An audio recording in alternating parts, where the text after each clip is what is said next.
I didn't want to be there. You know, I thought any place is better than here. I even thought being dead was better than here, because at least being dead, then I was nothing. But here I was being treated like I was nothing, even though I was something, even though I was someone.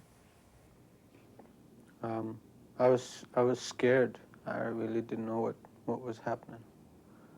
All I knew was I got grabbed by this bigger person, and he started hitting me and asking me to suck on his penis. If my stepfather hit me today, I would go haywire on him, and I would probably get into a lot of trouble, because I would probably hurt him pretty badly because of what he did to me before.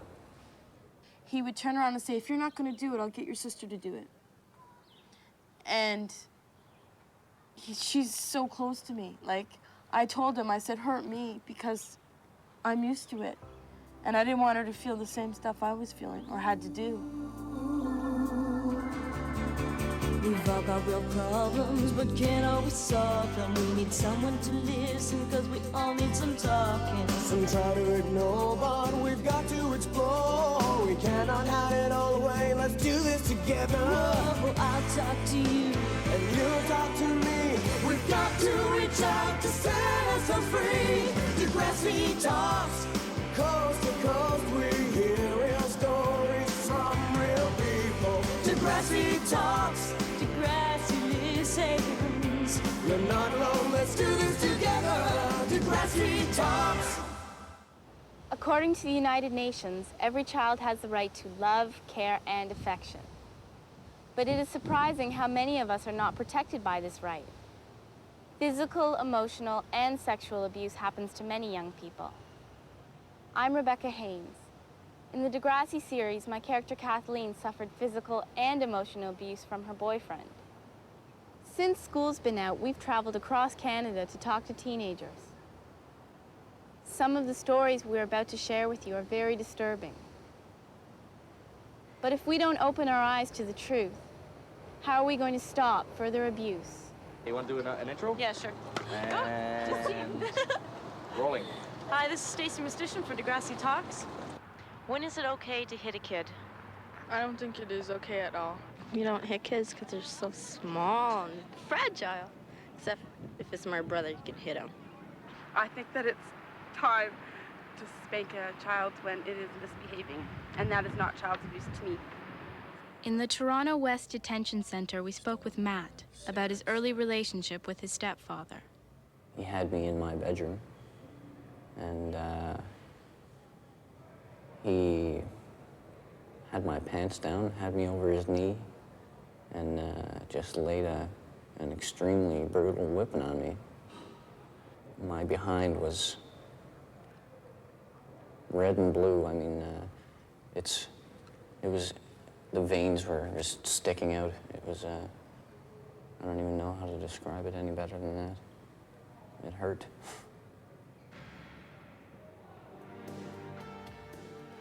What? What did you say? Punk. Come back to me again. I can't. No, Dad! No, Dad, no! Physical abuse has always been used in my house. I don't know if you'd want to call it abuse, but physical punishment always. I just thought that's how most people were. Well, when I was 16, I was with this guy and I got pregnant. And I had a miscarriage about 3.5 months into it. And after that, he started to beat me up. He would slap me around when he was drunk. He burnt me once with a cigarette on my chest. And he cracked my ribs and black eyes and bloody noses and stuff like that. Even my very first boyfriend, from my very first one to my last one, have always hit me. And I guess it was just a part of growing up. It was just the thing to do. There's a lot of that going around in the Yukon, that it's just socially acceptable to hit. I've known people who have gone out with someone and their partner, their boyfriend, boyfriend always like hits them around and that. And the weird thing is that a lot of times they stay or go back to the same person. Mr. Walters said my audition was good. Are you kidding me? He said I should keep auditioning. And I say you stunk. You're pathetic. You're lucky I go out with you. Nobody else would want you. Scott, please No, let me go. when I say so. You're useless. You're garbage.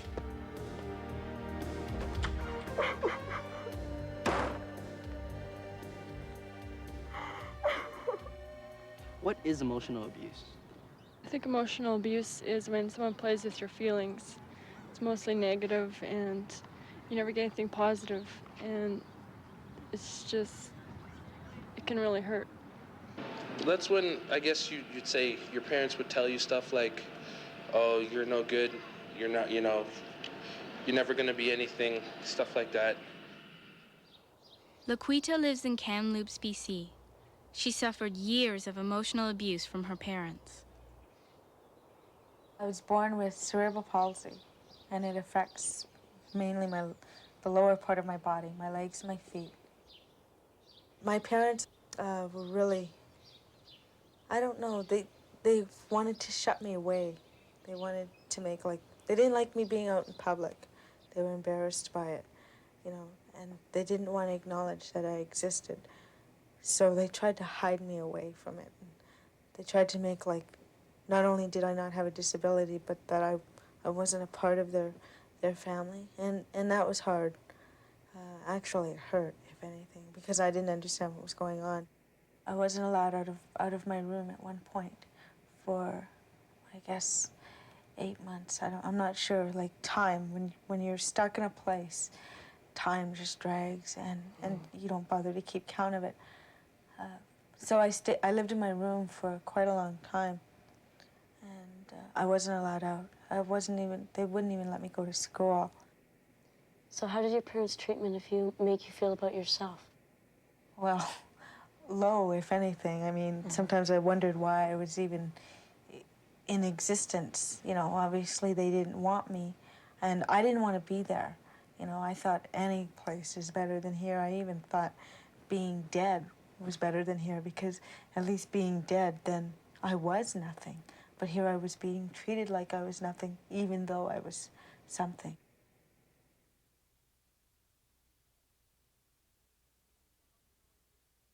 I think emotional abuse can do just as much to you as physical abuse can, because like physical abuse, emotional abuse can scar you for life. My self-esteem was so low that I just didn't care anymore. I didn't care if he hit me anymore. To me, it was easier to take a punch than it was to be called down or to be made fun of or something. I'd rather be hit than have inside scars. The physical scars of abuse are nothing compared to the long-lasting effects of it. I mean, if my stepfather hit me today, I would go haywire on him, and I would probably get into a lot of trouble because I would probably hurt him pretty badly because of what he did to me before. Matt's unresolved anger led him to drugs, a habit he could only afford by stealing. Matt got caught. I started using drugs to escape the problems I had. If you keep escaping your problems, then they just get worse and worse and worse.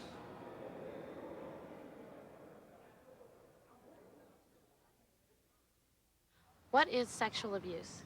It's when somebody does something to another person that he doesn't want, when he touches personal parts, and it's totally wrong, and it really hurts people. Why don't we start by you telling me about your boyfriend that you were going out with? Well, I was at home. I was just relaxing, and he called me up and said he wanted to come over, so I said okay. And about 15 minutes later, he arrived, and he came over. And we were sitting down watching TV, and he started, kissing and, foreplay, general thing. And then he started moving a little too fast, and I said, no, and he backed off for a little while, but then he started up again, and he really started forcing himself on me, and I said no. When is it okay to force sex on someone? Or is it okay? No, it's not okay. If the person doesn't want to do it, then nobody should force them to. Anytime you've been forced to have sex when you don't want to, it's rape no matter what. Like, you could have had sex 2 billion times, but it doesn't matter. It's like anytime you don't want to do it and he forces it on you, it's rape. He forced me down there, and I said, no, I don't want this. And he said, yes. And I told him I wasn't ready yet. And he opened my legs and pulled down my pants. Then he undid his pants. And I said no, and he put himself on top of me and forced himself into me. And I was using my hands to push him off of me, saying no, but he wouldn't listen. It was a physically painful experience. Rape is sexual abuse, but sexual abuse is not limited to rape. It is any unwanted sexual act. When I was 7, my neighbor that lives really close to me came to the back of my house where I was reading, and he started touching me and feeling me outside my clothing. And then he decided to go inside my clothing and touch me, feel me. The next time I was playing hide and go seek, and I was hiding outside my friend's garage, and he was there. He'd like crawl in with me, you know, and I would just sit there, and I didn't know what I was doing, like I was just solid.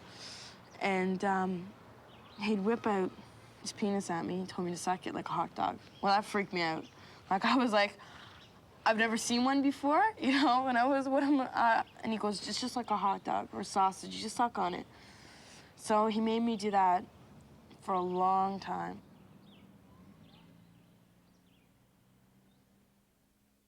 You think girls can abuse guys? Most definitely. I've seriously been abused in the past 2 weeks by some girl. Like, I mean, every time I say something wrong, I just get a clip in the back of the head or get punched in the arm or a nice gut shot. Yeah, I think women can definitely abuse men, that's for sure. We traveled to Sault Ste. Marie to talk to Peter. Peter was abused by someone he trusted. Could you tell me about your first sexual experience? This babysitter, a female babysitter, quite large. I think she was just as large as my mother. She asked me to hump. I did. Well, she was an authority figure to me at that young age. My mother told me to obey whatever the babysitter said, so I had to. She asked me to take off her clothes, or my clothes, while she was taking off hers, and she laid me on top of her. It was weird, you know. I never got aroused. I don't think I didn't know what was going on.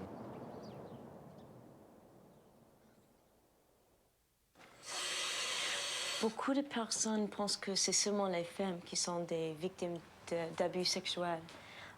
Je sais que ce n'est pas la réalité. Alors, quel âge avais-tu quand tu étais abus? Okay. Ben, moi, c'est mon père qui m'a abusé de l'âge de 9 ans jusqu'à 15 ans. Ben, la difficulté d'être un garçon, c'est que t'arrives, puis là, ben, tu vas dire, admettons, un de tes amis, hey, je me suis fait abuser par mon père, tu vas te demander, écoute, t'es un homosexuel, tu sais, des affaires de même. Surtout, de 9 à 15 ans, il y a 6 ans que c'est passé, c'est long. Ou, admettons, ça aurait été une femme, il m'aurait dit, hey, t'aurais dû en profiter, puis pas le dire, tu sais, puis tu prends de l'expérience, puis tout. Being a male, I'm sure it's easier for me to deal with being sexually abused or sexually threatened, because, I mean, I feel that I could stand up to the person who is threatening me sexually. We went to Vancouver to speak to Jim. Jim has asked to have his identity concealed. When I was 8 years old, I was abused by my older brother's friend. I was coming home from school. He came out of the bushes, or wherever he was, and he grabbed me, and he took me in. And he started threatening me, punching me and everything. He told me to start sucking on his penis. And after I did that, after he was finished, he just left. Pendant l'abus, pendant que j'étais dans l'abus, mon père m'abusait. Tu sais, j'arrivais à l'école, puis là, souvent les gars ou certaines filles disaient « Ah, c'est juste aux filles que l'abus, elle arrive, ça n'arrive pas à... » Tu sais, ça n'arrive pas aux gars, puis ça l'arrive juste aux filles qui sont pas trop bright, là. Puis là, ben moi, j'arrivais, tu sais, moi, j'en suis un abusé. Fait que, tu sais, je parlais, tu sais, je faisais comme eux autres, tu sais, je vais ma main. « Ah, lui a raison, ça l'arrive juste aux filles. » Tu sais, dans le fin fond, je pensais pas ça, là. Why does abuse happen? I guess a lot of people who have been abused, usually because they're so marked by it, they do it to other people. It's kind of like a cycle or something, you know. I was 25 and I started abusing my brother-in-law's cousin. It would consist of her masturbating me, sucking on my penis, put my penis in between her legs, and that would go on for quite a while. Yeah, she reminded me a lot about myself when I was younger, nobody caring about her. And instead of showing my affection one way, the way I should have, I started abusing her. Why don't sexually abused teens talk about the abuse? Why don't they tell people? I think that they're mostly afraid of the consequences that will happen to them, like their abuser is going to hurt them or someone that they love, and that's why they don't report it. When I used to say, no, I don't want to do it anymore, I've had enough. Why are you doing this? He would turn around and say, if you're not going to do it, I'll get your sister to do it. And there's so many things you can threaten me with. When it comes to my family, that's the tightest, that's the closest. You don't hurt my sister, you hurt me first. And I told him, because I was so used to it, that do it to me. Did he threaten you? That time, yes, he did. He told me basically not to say anything or what would happen I wouldn't like, and told me there wouldn't be any sense in saying it anyways because I was nothing. Nobody would listen to me. And if you do get abused, I think that you should tell someone about it and do something so it doesn't happen again. Why did you call the police? I was at the station all night. How could you do this to me? How could you do this to me? I'm sorry. I really am. Just... please drop the charges. Don't ever talk to me again. Don't even come near me. You're not allowed to. If you do, I'll call the police and I'll have you charged again. All abuse, physical, emotional, and sexual, is wrong. If you know it's happening to you, you must recognize it in order to get help. And I started writing out how I was feeling. It says if I were dead, I wouldn't have to worry about school, parents, teachers, friends, boys, or sisters. If it weren't for the fact that I was a Christian, I'd probably kill myself now. This picture of me, fat, feeling insecure, and the knife going through my chest. Is that when you decided to tell your mom after you wrote this? Yeah, that's when I decided that I really needed to tell someone what was going on before I self-destruct. Est-ce que tu peux décrire qu'est-ce qui est passé après tu as déclaré l'abus? Ben, mon père est passé en cours. Il y a eu une sentence. Après ça, moi, mon père et ma mère, on a chacun eu une thérapie de groupe et une thérapie individuelle. Dans la thérapie de groupe, ben, c'est que j'ai été avec des abuseurs et des victimes. Tu sais, les victimes, eux autres, m'ont permis de voir que c'était d'autres victimes masculines, là, ben, gars. Fait qu'eux autres m'ont permis de voir que j'étais pas tout seul. Puis, ben, les abuseurs, eux autres, ils m'ont permis comme de me défouler, tu sais, ils m'ont aidé par le sentiment. Puis qu'est-ce que, tu sais, j'avais le goût des fois de dire à mon père, mais tu sais, je le disais à quelque sorte à eux autres. Puis, ben, à cette heure, ben, la thérapie nous a permis de rester en famille. After I talked to my parents, I was talking to a girlfriend of mine, and she had told me that this had happened to her as well. So after, we both talked about it, we decided that together we'd go and talk to a woman at the Rape Crisis Center and deal with it. After talking to Debbie, I finally found the courage to share my own experience. 2 years ago, I was date raped. And like Debbie, I was afraid to tell.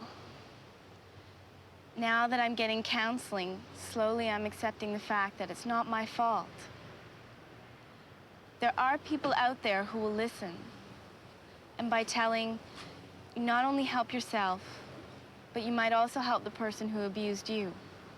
When I came out in the open, I was really happy and relieved that after those months of putting that little girl through all this pain and suffering, that it was all over with, and she's finally getting help, and I can try and straighten out my life. Right now, I'm in a group with several other adults. It's helped me quite a bit. Before, I just kept quiet, and now can't shut me up a lot of times. So talking is the real important thing. Yes, yes it is. I find out talking helps out a lot, especially telling about your emotions. Laquita couldn't find the love she needed at home, but she discovered that there were other people who cared. With the support of her new friends, Laquita found the strength to move away from her parents and start her own life. I'm doing physical things. I'm involved in physical activities, such as bowling. I enjoy that. I just have a good time with that. And my writing. I do a lot of my writing. I write a lot of my poetry. And it comes out positive because I take my anger out there rather than on other people. It's been a couple months since we last talked. You seem very happy now. Tell me what's going on with you. Well, right now I'm with Frank. He's really totally amazing. He's understanding and helping me through this. He listens to me when I talk and tries to understand as much as possible. We're going to get married, and I don't know, things are just awesome. Je me sens bien mieux, je me sens libéré. Je me sens comme, mettons, comme un gars de mon âge devrait se sentir normalement. Ah, c'est bon, c'est formidable. Amazing.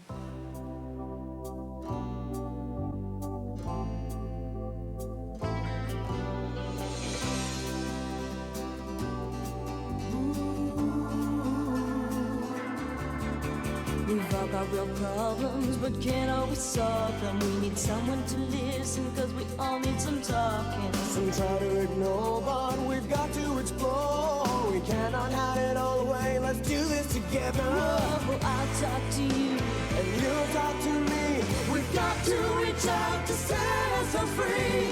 Degrassi talks, coast to coast, we hear real stories from real people. Degrassi talks, Degrassi listens. You're not alone, let's do this together. Degrassi talks.